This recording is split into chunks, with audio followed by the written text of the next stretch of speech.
அனைவருக்கும் வணக்கம். கண்ணீரா மீரா அப்படிங்கிறது ஒரு பெண்ணோட பெயர். அந்த நீராக கண்ணுக்குள்ளே கதாநாயகன் வைத்திருக்கிறாரு, அதான் கண்ணீரா. நான் இப்போ சொல்ல கண்ணீரா அப்படிங்கும்போது நம்ம கண்ணில் வந்து நீர் சொல்கிறாங்க இருக்கு, அதான் டிவி பார்த்துக்கு இருக்குமே. இது டைட்டில் கொஞ்சம் புதுசாக இருக்கு. இதில் வந்து நமக்கு வந்து முக்கியமான விஷயம் என்னன்னா, மனைவி கதை எழுதி கணவன் இயக்கியிருக்கிறாரு, அது புது விஷயம். கணவன் இயக்குறதுக்கு ஒத்துக்கிட்டது ஓகே, அவர் கதாநாயகன் நடிக்கிறதுக்கு ஒத்துக்கிட்டாங்க பாருங்க. நிறைய பேர் பயப்படுவாங்க, சின்ன குருக்க பயப்படுவாங்க. அது இயக்குனரான அனுமதிக்கிறது வேற, கதாநாயகனா ஒரு அனுமதிச்சிருக்காங்க. இங்கேயே இந்த சொன்னீங்களே விட்டு விட்டு கொடுக்குறது, அது இங்கேயே ஆரம்பிச்சு. உங்களுக்கு லைஃப்லயே இதுலேயே ஆரம்பிச்சு. என் கதையே கௌசல்யா அவங்க பேரு. ஆமாம், கௌசல்யா கதையை அவங்களே இயக்கியிருக்கணும் அப்படிங்கும்போது அவங்க இல்லை நீங்கள் இயக்குங்க அப்படின்னு விட்டு கொடுத்துருக்காங்க. ஆமாம், இப்போ அடுத்து செகண்ட் பார்ட்டு. அதான் செகண்ட் பார்ட்ல வந்து இப்போ இவர் விட்டு கொடுத்துட்டாரு. நான் ஃபர்ஸ்ட் படம் நான் இயக்கிட்டேன், ரெண்டாவது படத்தை நீ இயக்கிட்டு. இப்போ ஃபர்ஸ்ட் பார்ட் போகும்போது ரெண்டாவது வந்து ரெடி ஆயிடுச்சு. இப்போ செகண்ட் பார்ட் போகும்போது மூணாவது வந்து ரெடி ஆயிரும்ல. ரொம்ப அவரும் ஆர்வம் இருக்காரு ரோபசங்கர். என்ன அவர் வந்து நல்ல செகண்ட் பார்ட் போகும்போது மூணாவது குழந்தையும் ரெடி ஆயிடணும்.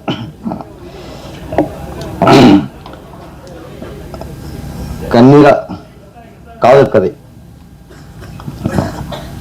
நம்ம தமிழ் தேர்வுல இப்போ வந்து காதல் கதை வருது, ரொம்ப அபூர்வமாயிடுச்சு. இப்போ ரொம்ப ரொம்ப அபூர்வமாயிடுச்சு, ரொம்ப அதிகமாக வர்றதே இல்லை இப்போலாம். ஆமாம், ஒரு 20 வருஷம் முன்னாடி 25 வருஷம் முன்னாடிலாம் ஒரு 10 படம் ரிலீஸ் ஆச்சுன்னா அதுல இருந்து 6 படம் காதல் கதையாக தான் இருக்கும்.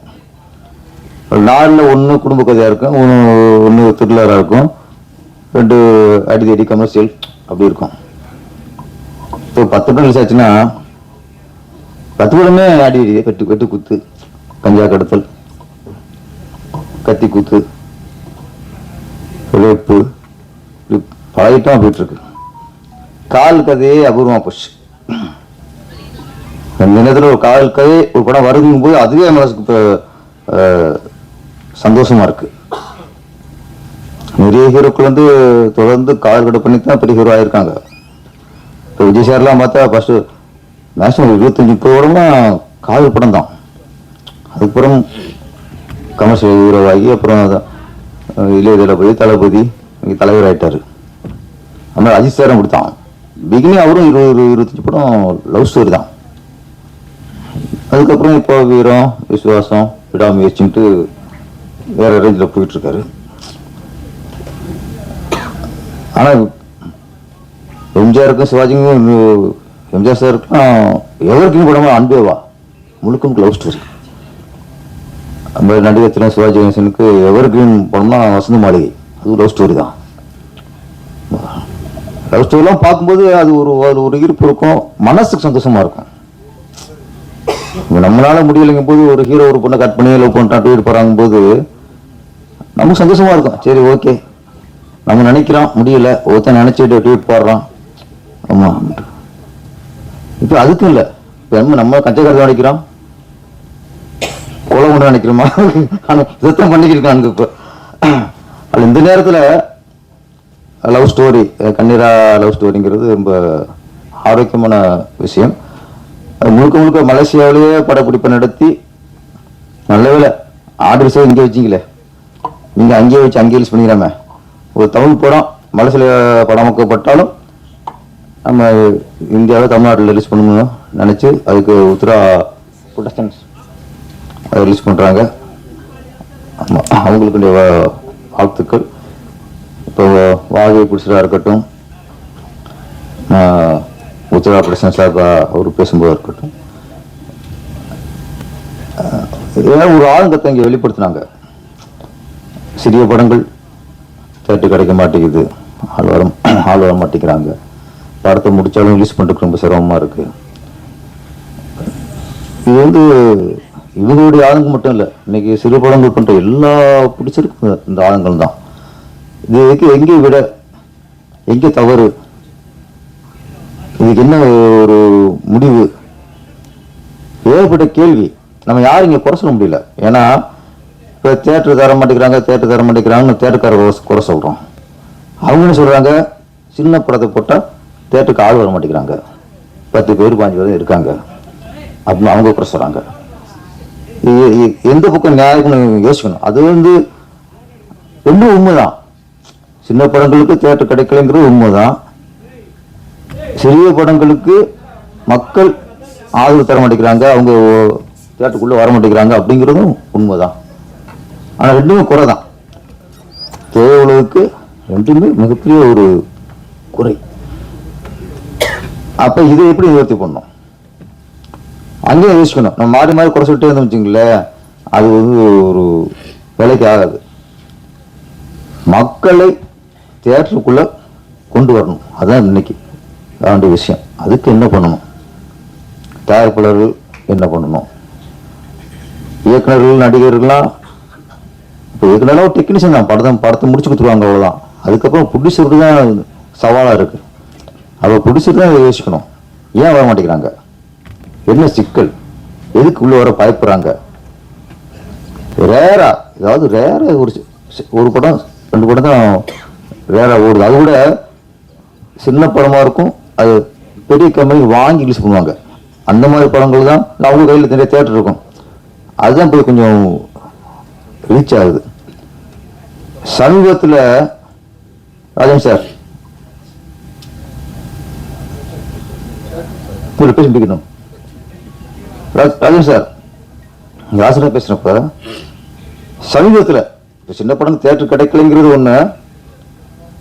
இப்போ தேட்டர் ரிலீஸ் பண்ணும்போது அவங்க இப்போ ஒரு ரிக்வஸ்ட் பண்ணுறாங்க, யாரும் ப்ரொடியூசர் வட்டிக்கு வாங்கியோ கஷ்டப்பட்டு ஒரு படத்தை முடிச்சு தியேட்டருக்கு போனால் நீங்கள் ஃபஸ்ட்டு 2 நாள் நீங்கள் 50 டிக்கெட் எடுத்து ஆள் அனுப்புங்கிறாங்க. நம்மளும் படத்தை எடுத்து நடிகை சம்பளத்தை கொடுத்து டெக்னீஷியன் சம்பளத்தை கொடுத்து வட்டியை கட்டி படத்தை ரிலீஸ் பண்ணால் நீயே தேட்டருக்கு ஆள் கொண்டு வான்னு சொன்னால் இங்கே தான் சினிமா எந்த அளவுக்கு ஆபத்தில் இருக்குன்னு யோசிக்கணும். பிடிச்சிருக்குதா வேலை? அது கூட 50 டிக்கெட் 50 ஆள் உள்ள அனுப்பணும். என்ன வேலை கடைசி புதுசு என்ன வேலையை போச்சு? இப்போ அவனு டிக்கெட் கிளிக்கிற வேலையை போச்சு கடைசியா தேட்டரில் போய். பெரிய ஒரு ஆபத்தில் இருக்கு. இது நான் பேசிட்டு இப்போ உதயகுமார் சார் பேசி ராஜன் சார் பேசிட்டு இது பேசிட்டே போகிற விஷயமே இல்லை. இதுக்கு தீர்வு வேணும்.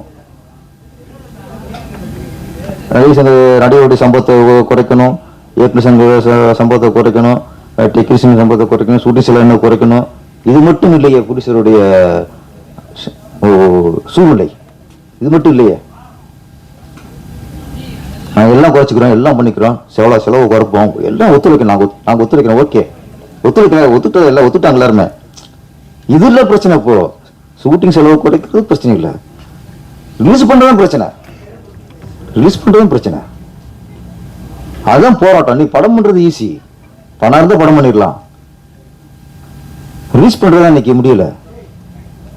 தேட்டர் எங்க இருக்கு, யார் கையில இருக்கு, யார் ஆக்கிரமிச்சிருக்கா, ஏன் கிடைக்க மாட்டேங்குது, இல்ல கிடைச்சாலும் கூட்டம் ஏன் வர மாட்டேங்குது. அதான் இப்ப நான் கேட்ட கேள்வி, மக்கள் ஏன் வர மாட்டேங்கிறாங்க. ஒண்ணு நம்ம நிறைய படங்கள் தரம் இல்லாம இது இல்லாம எடுத்து கொடுத்து அதை பார்த்து பயந்துட்டாங்களாம். அதுவும் ஒண்ணு இருக்குல்ல. 4 சின்ன படம் பார்த்து என்னடா போட்டு வச்சு கொண்டுட்டாங்களே அப்படின்னு சொல்லி அடுத்த சின்ன படம் வரும்போது பயப்படுறான். மக்களை பொறுத்த வரைக்கும் ஒன்னே ஒன்று தான் சார். இன்னைக்கு டிக்கெட் விலை சொல்றான், அதெல்லாம் இல்லை. ஒரு படத்துக்காக அவன் ஒதுக்குற நேரம், இன்னைக்கு நேரம்ங்கிறது மிகப்பெரிய விஷயம். ஒரு படம் 3 ஹவர்ஸ் அங்கே தேட்டருக்குள்ள, அதுக்கு முன்னாடி 1 ஹவர், பின்னாடி 5 ஹவர்ஸ் 6 ஹவர்ஸ் நான் ஒரு படத்துக்கு கொடுக்கணும். படம் தேட்டருக்கு போகிறோம் தான். அப்போ நான் இன்னைக்கு 6 மணி நேரம் ஒரு படத்துக்காக காலத்தை ஒதுக்குறேன்னா அந்த படம் அதுக்கான ஒர்த்தா இருக்கணும். அதுதான் முக்கியம். அப்படி ஒருத்தர் இல்லைங்கிற பட்சத்தில் உள்ளே வரமாட்டேங்கிறான். அப்போ நிறைய விசாரித்து அதுக்கப்புறம் உள்ளே வரான். அப்போ பெரிய ஸ்டாருங்கிறது எங்கே தப்பிக்கிறாங்கன்னா அது ஒரு போதையாக போச்சு. நான் ஒரு பெரிய ஸ்டார் படத்தை ஃபர்ஸ்ட் ஷோ பார்த்துட்டுங்கிறது அது ஒரு ஃபேண்டசி, அது ஒரு போதை. அப்போ அதில் தான் தப்பிக்கிறாங்க, பெரிய படம் தப்பிக்கிறாங்கன்னா இந்த போதை தப்பிச்சுறாங்க. ஃபர்ஸ்ட் ஷோ அப்படின்னு போய் கூஞ்சுறாங்க, 2-3 நாளும் போய் பார்க்குறாங்க. அது படம் நல்லா இருக்கு நல்லா இல்லைங்கிற அதுக்கு அந்த ஆராய்ச்சி அங்கே இல்லை. சின்ன படங்களுக்கு தான் மக்கள் இது நல்ல படமா போய் பார்க்கலாமா, இதுக்கு டிக்கெட் கொடுத்து போய் பார்க்கறது ஒருத்தா, இதுக்கு 6 மணி நேரம் நம்ம ஸ்பெண்ட் பண்ணுறது ஒருத்தாங்கிறது எங்கே பண்ணுறாங்க? சின்ன படத்துக்கு மட்டும்தான் இந்த ஆராய்ச்சி. பெரிய படங்களுக்கு போய் விழுந்துறாங்க. அப்போ சின்ன படத்தை காப்பாற்றுறதா இன்னைக்கு நம்மளுடைய வேலையா இருக்கணும். மக்களை வரவழைக்கிறதுக்கு என்ன வழி? டிக்கெட் விலையா அது கொஞ்சம் அதுக்குன்னு சில தியேட்டர் ஒதுக்கணும். 20 ரூபா பாப்கார்ன்லாம் இன்னைக்கு 150 ரூபா 200 ரூபா விற்கிறாங்க. தியேட்டருக்கு குழந்தைய கூப்பிட படம் பார்க்கறது டிக்கெட் விலையை விட பேரண்ட்ஸ் குழந்தையோட தியேட்டருக்கு போறது பயப்படுறாங்க. இப்போ உள்ள போயிட்டா இன்று உள்ள குழந்தைகளுக்கு ஏதாவது வாங்கி கொடுத்து ஆகணும். பெரியவங்களுக்கு தான் படம் நல்லா இருக்கா நல்லா இல்லையா, நல்லா இருந்தா திருப்தி, இல்லைன்னா திருப்தி இல்லை. குழந்தைகளுக்கும் அப்படியே இல்லை. தியேட்டருக்கு போனா ஏதாவது வாங்கி சாப்பிடணும். நீ வாங்கி கொடுக்காம வந்தா அது எவ்வளவு காவியமா இருக்கட்டும், அதுக்கு டல்லு தான். அப்ப அதில் வாங்கி கொடுக்கும்போது அதுக்கான பாப்கார்னா இருக்கும், கூல்ட்ரிங்ஸா இருக்கட்டும், பப்ஸா இருக்கட்டும், அது விலை என்ன? இன்னைக்கு வியாபாரம் வேற, கொள்ளடிக்கிறது வேற. 30 ரூபா பொருளை 40 ரூபா 50 ரூபாய்க்கு விற்கிறது வியாபாரம். 30 ரூபா பொருளை 300 ரூபாய்க்கு விற்கிறது கொள்ளை, பகல் கொள்ளை. அப்ப இந்த கொள்ளையை தடுக்கிறது அரசாங்கத்தோட கடமை. 30 ரூபா பொருள் நீ தியேட்டருக்குள்ள போனா 300 ரூபா கொடுத்தினா நீ மக்கள் கொள்ளையடிக்கிற. மக்கள் யார் அனுப்பியிருக்காங்க? மக்களை போய் கேண்டீனா போய் அடிக்க முடியும்? இதுக்கு பொறுப்பு அரசாங்கம். ஒரு காலத்துல ஏர்போர்ட்ல தான் டீ 100-150 ரூபா இருக்கும். ஏர்போர்ட்ல தான் ஒரு பப்ஸ் பார்த்தா 50-60 ரூபா 100 ரூபா ஆகும். இன்னைக்கு ஏர்போர்ட்டை விட தியேட்டர்ல தான் இந்த கேண்டீன் உள்ள பொருள் ரேட்ல ஜாஸ்தி. அப்ப கேண்டீன் நடத்துவங்க அவங்க இஷ்டத்துக்கு விலை ஏற்றிக்கலாம்னா அதுக்கு அரசாங்கம் கண்ட்ரோல் பண்ணணும்ல. இதையும் கண்காணிக்கணும். ஒரு டிக்கெட்டை நாங்கள் பிளாக்ல விற்றா 150 டிக்கெட்டை 200 ரூபாய்க்கோ 250 ரூபாய்க்கோ விற்றா அது பிளாக் டிக்கெட், சட்டப்படி குற்றம். கரெக்டானே? அப்போ 100 ரூபா 30 ரூபா பாப்கார்னை நீங்க 150 ரூபாய்க்கு விற்றா சட்டப்படி கரெக்டா? தப்பு தானே?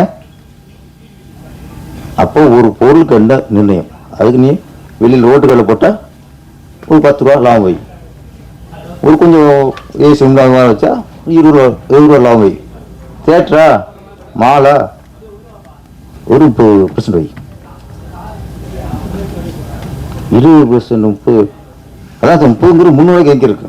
இதனால ஃபர்ஸ்ட் இதெல்லாம் ஆராயணும். நம்ம இதெல்லாம் ஆராய்ச்சி பண்ணி சும்மா தேட்டருக்கு வர முடிக்கிறான்னா நம்ம வர வச்சு போட்டு கொண்டு வரோம். அவனை போட்டு எதை எடுத்தாலும் கொள்ளை அடிக்கிறோம். கார் பார்க்கிங் கொள்ளை, கேண்டீன்ல ஏதாவது கொள்ளை. இன்னைக்கு இவங்கள பேசும்போது அப்ப வாஜ குடிசர் அவ்வளவு சந்தோஷமா பேசிக்கிறோம்ல. சின்னப்ப குடிசர் ஏன் இன்னைக்கு ஒரு படத்தை ரிலீஸ் பண்ணிட்டு இன்னைக்கு அர்த்தத்தோட பேசுறாருன்னா இதெல்லாம் நம்ம தியேட்டருக்காரங்களை குறை சொல்றதும் தப்பு, மக்களை குறை சொல்றதும் தப்பு. தப்பு நம்ம மேல வச்சுக்கிட்டு நம்ம ஒரு கண்ட்ரோல் பண்ண முடியாது நம்மளால. அதை ஆராய்ச்சி மக்களை உள்ள கொண்டு வரதுக்கான ஆராய்ச்சியை பண்ணணும். நான் எதிர கேள்விப்பட்டதான் குடிசை நீங்க 50 டிக்கெட் 5 நாளைக்குள்ள அனுப்புங்கன்னா எப்படி அனுப்புவோம்? இதெல்லாம் ரொம்ப வேலை கேட்கும்போது. நம்ம கண்ணீரா அவங்க மலேசியா எந்த படத்தை அவர் எடுத்து இங்க கொண்டு வந்திருக்கிறாரு. உன்னுடைய ரிலீஸ் ஆகும், ரிலீஸ் ஆகி உன்னுடைய லாபம் அடைஞ்சிரும். அதுக்கான உத்தரா பிரச்சனை அதில் வாங்கியிருக்கு. அவங்க அவங்க அணுவு இருக்காங்க, அணுவு இருக்காங்க. சில இதில் அணுவு உள்ளவங்க வாங்கி பண்ணும்போது ஒரு நேரம் தெரியும் எங்கே தேட்டர் பிடிக்கிறது, யார் மூலியமாக தேட்டர் பிடிக்கிறது தெரியும். சிலருக்கு எதுவுமே தெரியாமல் மாட்டிக்கிறாங்க. கொஞ்சம் சினிமாவை காப்பாற்றணும்னா மக்கள் உள்ள வர்றதுக்கான நம்ம முயற்சியை பண்ணுவோம். அதுக்கான தயாரிப்பாளர்களும் அதுக்காக யோசிக்கணும், அதுக்காக சிந்திக்கணும் என்ன பண்ணலான்ட்டு. அரசாங்கத்துக்கும் பொறுப்பு இருக்குது. டிக்கெட் ரேட்டும் சரி, எதாக இருந்தாலும் அதை கண்ட்ரோல் பண்ணுற பொறுப்பு அரசாங்கம். அதெல்லாம் கொஞ்சம் கண்ட்ரோல் பண்ணால் தான் மக்களும் கொஞ்சம் உள்ளே வருவாங்க. கண்ணீரா படம் வெற்றி அடைந்து கண்ணீரா 2வது பார்ட்டு அது சீக்கிரம் முடிச்சிருங்க. ஆமாம், நல்ல ஒரு விட்டு கொடுக்குற சொன்னீங்க, அதுதான் விட்டு கொடுத்தா தான் எல்லாமே ஒரு இருக்கும். மனைவிக்காக எதையும் விட்டு கொடுக்கலாம், நம்ம மனைவி விட்டு கொடுக்கக்கூடாதும்பாங்க. அது மாதிரி கணவனுக்காக எதையும் விட்டு கொடுக்கலாம், கணவனை விட்டு கொடுக்கக்கூடாது. அது மாதிரி உங்கள் லைஃப்பில் நம்ம நல்ல ஒரு மனைவி அமைஞ்சிருக்காங்க. கதையை கொடுத்துருக்காங்க. ஃபஸ்ட்டு எதை வேணால் கொடுக்கலாம், கதை கொடுக்க மாட்டாங்க, கதையே கொடுத்துருக்காங்க. ஆனால் உங்கள் சந்தோஷத்துக்கும் என்ன இது தொடர்ந்து கௌசல்யா மேடம் வந்து கண்ணீரா 1, கண்ணீரா 2, அதுக்கு ஒரு வேறு டைட்டில் டூர் முடிச்சுங்க. 3 இங்கே கொஞ்சம் தாங்க மாட்டேங்குது, இப்போ 2 தாங்க மாட்டேங்குது. இப்போ நிறைய தொடர்ந்து படம் பண்ணணும்னா தொடங்கி ரிலீஸ் பண்ணுங்க. அந்த படம் மிகப்பெரிய வெற்றியடைய வாழ்த்துக்கள். நன்றி, வணக்கம்.